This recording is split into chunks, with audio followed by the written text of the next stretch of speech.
Hello and welcome. কেমন আছো তোমরা? আশা করি প্রত্যেকেই ভালো আছো।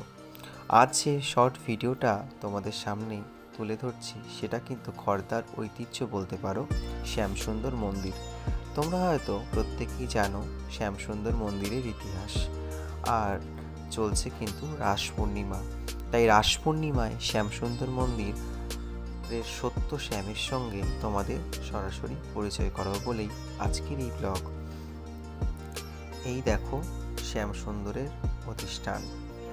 সত্য শ্যাম কিন্তু গোষ্ঠী গমন করবে, আর এটা হচ্ছে দোল মঞ্চ, যেখানে শ্যাম প্রতিদিনই আসেন। আর এই ভেতরের মঞ্চটা কিন্তু খুব সুন্দর করে সাজিয়েছে, তাই সরাসরি তোমাদের দোল মঞ্চ যেখানে শ্যাম গমন করবে সেটা কিন্তু দেখিয়ে রাখলাম। ভিডিওটা কেমন লাগলো অবশ্যই জানাবে। জয় সত্য শ্যামের জয়।